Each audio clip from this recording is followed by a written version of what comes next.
સર્વને મારા જય શ્રી કૃષ્ણ.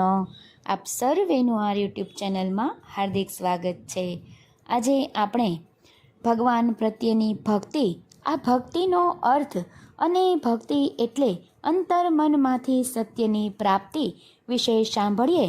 ભક્તિનો મહિમા સાંભળીએ તો વિડીયોને અંત સુધી જરૂરથી જોજો. અને જો ચેનલમાં નવા હોય અને ચેનલને સબસ્ક્રાઈબ ના કરી હોય તો જરૂરથી કરજો. ભક્તિ સૌથી સહેલી સાધના છે એમ કહેવાય છે. તેમાં સત્ય ઓછું અને અસત્ય વધુ છે, કારણ કે તે માત્ર ને માત્ર અજ્ઞાનીઓનું કહેવું છે તેમ સ્વાર્થીની ગંધ છે. જ્ઞાનયોગ, કર્મયોગ, યોગ અને ભક્તિ યોગ એ ચારેય જ આંતર સાધના છે. એમાં સહેલા કે ભારેનો સવાલ આવતો નથી. આ ચારેય સાધના દ્વારા આંતરદ્વંદ્વથી મુક્ત થઈ અને અદ્વૈતની સ્થિતિ પ્રાપ્ત કરી અંતઃમનમાંથી એટલે કે આત્મામાંથી સત્યની પ્રાપ્તિ કરવાનો જ ઉપદેશ અને હેતુ છે. આ ચારેય સાધનામાં બ્રાહ્મણચારોનો કોઈ પણ સમાવેશ થતો નથી. આ ચારેય સાધનામાં માત્ર ને માત્ર આંતર ધ્યાન શુદ્ધ ભાવના સાથે કરવું એ જ આંતર સાધનાની પાયાની હકીકત છે. અને આંતર ધ્યાન દ્વારા અંતરની આંતર શુદ્ધિ ઉપલબ્ધ કરવી એ જ ઉપદેશ અને હેતુ છે. આ શુદ્ધિ એટલે આંતરદ્વંદ્વની મુક્તિ પ્રાપ્ત કરી જીવનમાં વિચરવું. આમ ચારે સાધના પ્રસિદ્ધિના મહા ઉપદેશ અને ઉચ્ચ હેતુ સત એટલે સત્યને અંતરમાંથી જ પ્રાપ્ત કરવાનો ખ્યાલ રહેવો.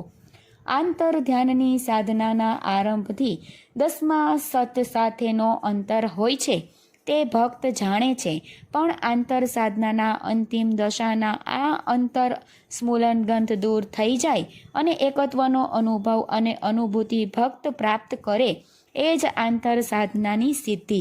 કારણ કે ભક્તિમાં મિલન ધ્યાન એ ભક્તિનો એક ભાગ છે અને ભક્તિ એ યોગનો એક ભાગ છે. અને યોગનો અર્થ જ પરમાત્મા સાથે મિલન છે. અને સાધનાને કહેવામાં આવે એટલે ભક્તિ એ યોગ એટલે સત સાથે મિલન એ જ ચારે સાધનનો હેતુ છે અને ઉપદેશ છે. આમાં ક્યાં બ્રહ્મચારો દ્વારા ઢોકલિયા વગાડવાનો, ક્યાંય પણ ભક્તિની આંતર સાધનાનો કે ધ્યાનની સાધનામાં સમાવેશ થતો નથી. આપણા ઋગ્વેદમાં ક્યાંય પણ મૂર્તિનો ઉલ્લેખ જ નથી. આમ મૂર્તિ એ જૂઠનું પ્રતીક છે.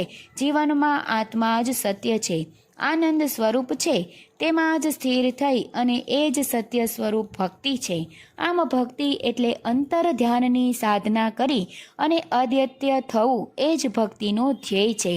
આમ આંતર ધ્યાન દ્વારા અંતર ભક્તિ એટલે મિલન, એક સ્વરૂપતા, અદ્વૈત્ય એ જ પરમ તત્વ જોડે આંતરભાવ સાથેની આંતરભક્તિ વડે જ અદ્વૈત્ય સિદ્ધિ કરી અને શક્ય છીએ. જ્યાં આંતરભાવની શુદ્ધતા જ નથી, આંતરભાવમાં સિદ્ધતા સમજતા જ નથી, તે ભક્તિ નથી અને દ્વૈતની મુક્તિ નથી, અદ્વૈતની પ્રાપ્તિ નથી.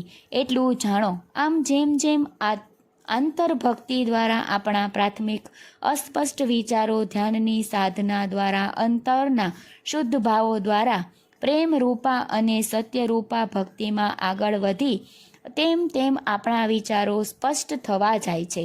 ત્યારે આજ આપણા વિચારો તલસ્પર્શી બને અને મન સૂક્ષ્મ બને. ત્યારે જ પરમ સત્યને આપણા પોતાના અસ્તિત્વના જીવનના આદિ આંતરભરતા તરીકે, આપણા પોતાના ઉચ્ચતમ સર્વ સ્વરૂપ તરીકે તથા આપણા સમગ્ર જીવનમાં અંતિમ ઉપદેશ તરીકે આંતરભક્તિને ધ્યાન દ્વારા સ્વીકાર કરીએ છીએ. ત્યારે જ પરમ સત્ય જોડે અદ્વૈત કરી શકીએ છીએ. આ છે ભક્તિની પાયાની હકીકત. એટલે કેવલને કેવલ આંતરભક્તિ પૂર્ણ અને દિવ્ય બની શકીએ છીએ. આમ આંતરભક્તિ વડે જ અદ્વૈત્ય સાધી શકીએ છીએ. આમ ભક્તિ અંતે પ્રેમની નિષ્કર્ષતામાં પરિણમે છે. પ્રેમની સાક્ષરતા પ્રેમ પાત્ર પરમાત્મા જોડે સંપૂર્ણ યોગ એટલે કે જોડાણ કરવામાં જ ભક્તિની સામર્થ્યતા સમાયેલી છે. આમ અંતરભક્તિ એ સર્વોત્તમ ભક્તિ છે. તો સર્વને મારા જય શ્રી કૃષ્ણ.